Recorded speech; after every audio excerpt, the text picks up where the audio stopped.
आत्म शांति और आत्म शुद्धि के सूत्रों पर बोल रहा हूँ। आज का सूत्र है समता यानी समभाव। कल मैंने आपको बताया था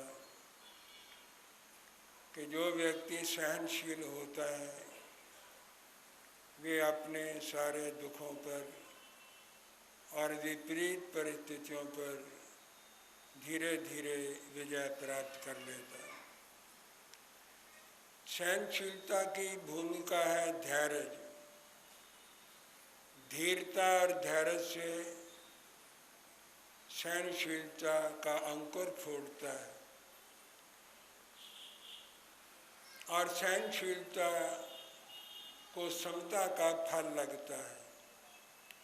समता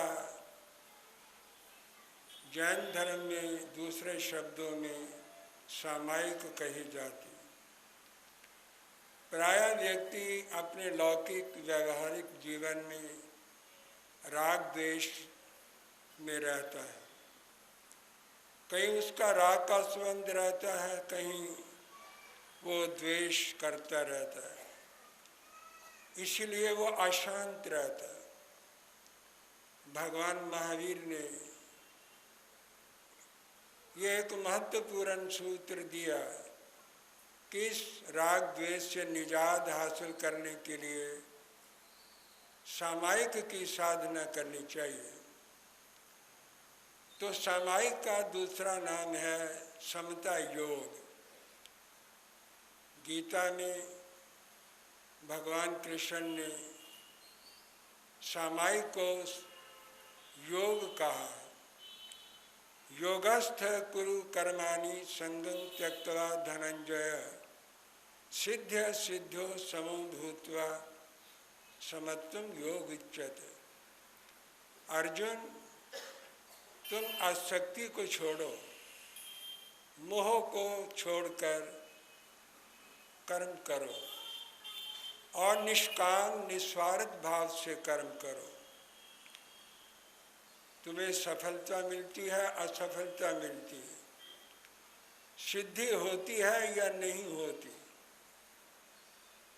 इस प्रकार के भाव से ऊपर उठकर सब प्रकार के मोह बंधनों को तोड़कर तुम निष्काम भाव से कर्म करो। ये समभाव है, समता है और समत्वम योग उच्यते। समता को योग कहा जाता है। जो व्यक्ति समता धारण करता है वो योगी है। तो योगी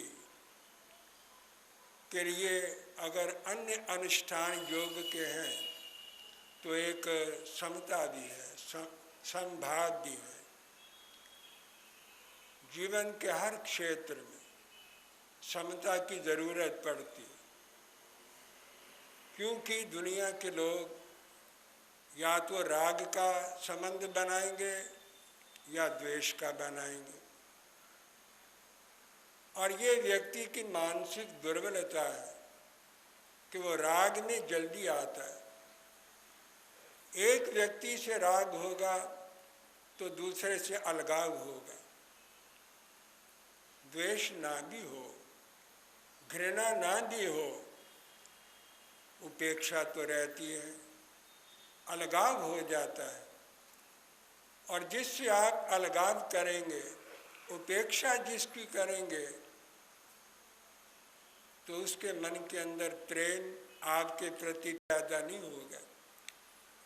वो अपनी भावना से उसे द्वेष समझेगा तो आपसे भी द्वेष करेगा। राग द्वेष से राग द्वेष पैदा होता है, प्रेम से प्रेम पैदा होता है, मैत्री से मैत्री पैदा होती है, स्नेह से स्नेह उत्पन्न होता है। इसलिए प्रेम और मैत्री का वातावरण बनाने के लिए राग द्वेष से ऊपर उठना जरूरी है। इसका एक ही उपाय है कि समभाव रखा जाए। समभाव कोई संबंधों का नहीं होता, संभाव कोई वातावरण परिस्थितियों का नहीं होता। संभाव तो अपने शरीर में घटित होने वाले प्रतिकूल जो निमित्त हैं, दुख है, रोग है या और कोई कारण कर्म योग से बन जाता है, तो वहाँ भी संभाव की जरूरत है। संभाव सिखाना बड़ा आसान है, लेकिन संभाव के अंदर रहना बड़ा मुश्किल है, बड़ा कठिन है। जो ये कठिन काम कर लेता है वो योगी है, वो महात्मा है, वो साधु है, वही संयमी है, वही सन्यासी है। हर एक धर्मशास्त्र ने समता का समर्थन किया। आप कहेंगे समता कहाँ करें? समता कहाँ है? शारीरिक शक्ति में अंतर है, कांति रूप सौंदर्य के अंदर फर्क है। सभी व्यक्तियों के रूप सम नहीं, सभी का स्वभाव सम नहीं, सभी के जीवन में कर्म योग से जो प्रतिकूल अनुकूल घटित होता है वो कहाँ सम है? अधिकार सम नहीं, पद सम नहीं और व्यापार सम नहीं, विचार बराबर नहीं। समता कैसे आ सकती है? और दुनिया में समता हो ही नहीं सकती। तो ये समता का मतलब क्या है? जो साम्यवादी देश हैं, जो कहते हैं सब बराबर होने चाहिए, वहाँ भी सब बराबर नहीं है। कोई गाड़ी में बैठा है, कोई ड्राइवर है, वो गाड़ी चला रहा है, कोई राज सिंहासन पर बैठा शासन कर रहा है, कोई उसका वजीर है, कोई उसका मंत्री है, वो उससे छोटा है। घर के अंदर भी छोटे बड़े लोग रहते हैं। और इस दुनिया के अंदर कोई पशु गति में है, कोई मनुष्य गति में है, कोई देव गति में है, कोई नरक गति में पड़ा है। समता कहाँ है? समता तो हो ही नहीं सकती। तो ये समता क्या है? ये समता समभाव क्या चीज़ है? व्यवहार में तो हम समभाव समता देखते ही नहीं। भगवान महावीर ने ये नहीं कहा कि सब सम हो जाए, हो ही नहीं सकते। कर्म सबका अलग अलग है। जब कर्म अलग अलग है, फल अलग अलग होगा। आर्थिक रूप में फल आएगा, शारीरिक के रूप में आएगा, ऐन्द्रिक रूप में आएगा, सामाजिक रूप में आएगा, व्यापारिक रूप में आएगा, अधिकार पद और सत्ता के रूप में अंतर रहेगा। क्योंकि कर्म एक नहीं है तो फल भी एक नहीं है। जब फल एक नहीं है तो समता कैसे हो सकती है? लेकिन भगवान महावीर ने ये नहीं कहा कि सबको सम कर दो, कर ही नहीं सकते। तीर्थंकर तीर्थंकर ही था, गंधर गंधर ही था। गौतम तीर्थंकर तो नहीं बन सके, वो शिष्य रहे। गुरु गुरु ही होता है, शिष्य शिष्य होता है, पिता पिता ही रहता है, पुत्र पुत्र ही रहता है। तो फिर समता कहाँ है? शास्त्र कहता है ये मतलब समता का नहीं है कि सारी दुनिया को बराबर कर दो, वो हो ही नहीं सकते। कर्म अलग अलग है। समता योग का मतलब उनके प्रति संभाव रखना। संभाव के मुख्य रूप से दो अर्थ लिए जाते कि दुनिया के अंदर जितनी आत्माएं हैं उनको अपनी आत्मा के समान समझा जाए, ये संभाव है। जब हम हर आत्मा को, चाहे वो किसी गति में है, मनुष्य गति में है, त्रंच गति में है, नरक गति में है, पशु गति में है, तरस जीवों में है या स्थावर जीवों में है, वो एकेंद्रीय है, बेंद्रीय है, त्रिंद्रीय है, चतुरिंद्रीय है, वो कोई भी जीव है, उसकी आत्मा और आपकी आत्मा में कोई अंतर नहीं। मान लिया आत्मा समान है, लेकिन इतना मात्र मानने से क्या होता है? आत्मा को समान मानने का मतलब कि अपने सुख दुख को दूसरे का सुख दुख माने और दूसरे के सुख दुख को अपना सुख दुख समझे। अगर उसमें दुख है तो ये ना समझे उसे ही दुख है। अगर वो रोगी है तो ये ना समझे वो ही रोगी है, वही तकलीफ में है। जो आज उसको रोग है, उसको तकलीफ है, उसको बीमारी है, उसको कष्ट है, उसको कोई असुविधा है, कल को वो आपकी बन सकती है। आपको ज़रूरत पड़ेगी प्यार की, प्रेम की, सहयोग की, आपको ज़रूरत पड़ेगी। उस वक़्त पड़ेगी जब आपके सिर के ऊपर कष्ट मंडरा रहा होगा, तकलीफ की छाया पड़ रही होगी, आपको उस वक़्त ज़रूरत दूसरे की पड़ेगी। आप दूसरे के मुंह की तरफ ताकेंगे, लेकिन आप इसी बात से समझ लीजिए कि जैसे आपको दूसरे की मदद की, सहयोग की और सहायता की ज़रूरत पड़ती है, अगर दूसरे पर दुख आ गया है तो समभाव का मतलब जैसे आप अपने दुख को समझते हैं ऐसे दूसरे को दुख को समझकर उसका सहयोग करें। समभाव का वास्तविक अर्थ ये है। दूसरा अर्थ क्या है? समभाव में रहिए, कष्ट कम होगा। दुनिया का कोई व्यक्ति कष्ट लेता तो नहीं है, सहानुभूति दिखाएगा, उपाय करेगा, आपका सहयोग करेगा। बहुत निकट के रिश्तेदार, नज़दीकी रिश्तेदार, माँ, पुत्र, पुत्री और किसी की स्त्री, अगर कोई तकलीफ आ जाए वो क्या करेगा? सराहने बैठा रहेगा, सहानुभूति दिखाएगा, आपका कोई दुख का उपाय करेगा, आपको ढाढ़स देगा, सांत्वना देगा, आपकी मुट्ठी चापी करेगा। और क्या करेगा? कर्म तो आपके साथ ही रहना है, कर्म तो आपने ही भोगना है। तो वहाँ पर जो बाहर का सहयोग मिल रहा है उसके साथ अपने कर्म को भोगने के लिए समभाव की जरूरत है।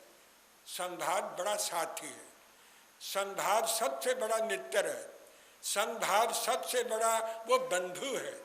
और ऐसा बंधु है जो परलोक में भी आपके साथ रहता है। आप दुनिया में कहीं चले जाएं, प्रवास में जाने के बाद स्त्री साथ ना भी जाए, बेटा ना भी जाए, माँ बाप ना भी जाए, आप अकेले ही व्यापार के लिए निकले और आप विदेश में भी चले जाएं, लेकिन आप वहाँ पर अगर समभाव को लेकर के जाएंगे, कोई आपको अगर ढाढ़स देने वाला नहीं है तो समभाव जो है वो आपके मन को शांति दे देगा। आप उस दुख को, कष्ट को, तकलीफ को धीरज के साथ और सहनशीलता के साथ आप उसको सहन कर लेंगे, बर्दाश्त कर लेंगे। ऑटो सजेशन दे करके ये आपके कर्म का फल है, आपने ही भोगना है। रो करके भोगेंगे तब भी भोगना पड़ेगा, शांति से भोग लेंगे तो ये दुख कम हो जाएगा, मंद हो जाएगा, धीरे धीरे इसका निरसन हो जाएगा, ये चला जाएगा।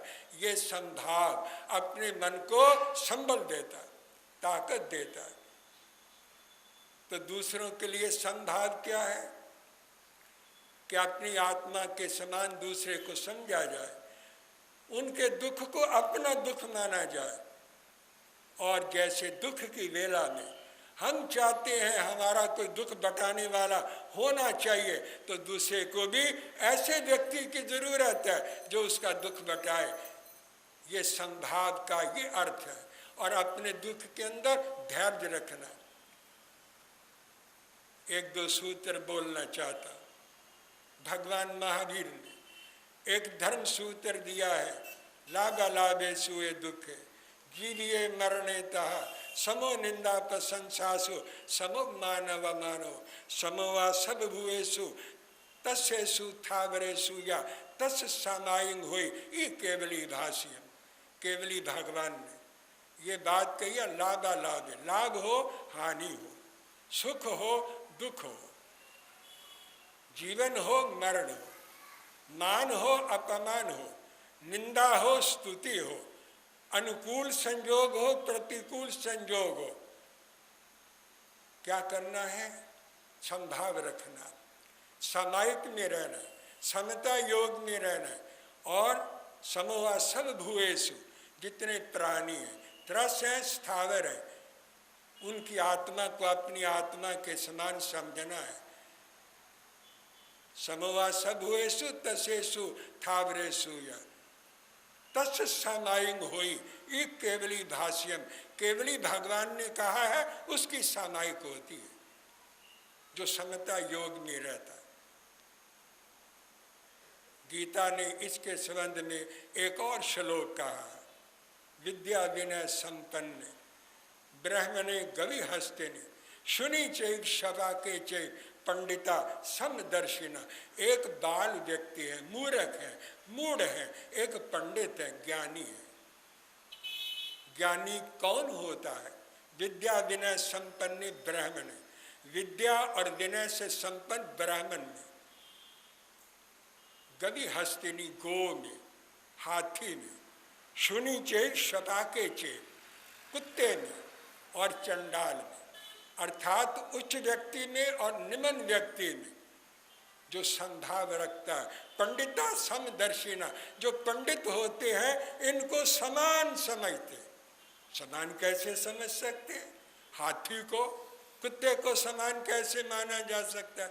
गधे को और घोड़े को बराबर कैसे कहा जा सकता है? एक उच्च कोटि के ब्राह्मण को और एक निम्न व्यक्ति को समान कैसे कहा जा सकता है? शराबी को साधु को बराबर कैसे कहा जा सकता है? ये तो बराबर हो ही नहीं सकते। दोनों के आचार में अंतर है, दोनों का आचार भिन्न भिन्न है, ये बराबर नहीं होते। तो भगवान ने कहा इनको सम दृष्टि से देखो, समान भाव से देखो, अर्थात प्रेम से देखो, प्यार से देखो, मैत्री की आंखों से देखो, घृणा और विद्वेष से न देखो। शराबक अगर शराबक है तो वह साधु से इसलिए छोटा नहीं है कि वो गृहस्थ में रहता। शराबक को भी प्यार से प्रेम से देखना पड़ेगा। और शराबक का ये मतलब है कि वो साधु को आदर की दृष्टि से देखे, वो आदर से देखे, वो प्यार से देखे। यही संभाव है, वैर विरोध का न होना, यही संभाव कहा जाता है, यही समता कही जाती है और यही सामायिक कही जाती है। हम इस तरह से अगर संभाव में स्थित होकर अगर हम जीवन में रहे तो क्या तकलीफ आ सकती है, कोई कष्ट आ सकता है, कोई विघ्न बाधा पड़ सकती है, कोई वैर विरोध की स्थिति बन सकती है। कभी नहीं बनेगी, हम स्वयं ही बनाते रहते। इसीलिए तो कर्ता, भगवान ने स्वयं जीव को कर्ता कहा है। वो स्वयं ही सब कुछ करता रहता है, अच्छा बुरा खुद ही बनाता रहता है अपनी भावना के द्वारा। राग है, द्वेष है, कभी अच्छा बनेगा कभी बुरा बनेगा। ना राग है ना द्वेष है, संभाव है, समता है, फिर अच्छा बुरा नहीं बनेगा, सब कुछ शुद्ध बनेगा। शुद्ध के अंदर ना कोई शुद्ध है ना अशुद्ध है, वो शुद्ध है। शुद्ध का मतलब परम शुद्ध है, उसके अंदर विकार है ही नहीं, विकृति है ही नहीं। तो मैं ज़्यादा बोल भी नहीं सकता, बोल गया हूँ ताकि व्यवधान ना पड़े, विघ्न ना पड़े। और ये क्रम जो आत्म शांति के सूत्रों का मैंने आरंभ किया है, ये अविराम गति से आगे बढ़ते रहें और आपको सुनते रहें, मैं आपको सुनाता रहूं। आज तीसरा आत्म शांति का सूत्र दिया है, समता योग। कल मैं अगले टॉपिक पर बोलूँगा, अगर स्वस्थ रहा तो बस, और अधिक नहीं, विराम विश्राम ले रहा हूँ। जय अहिंसा।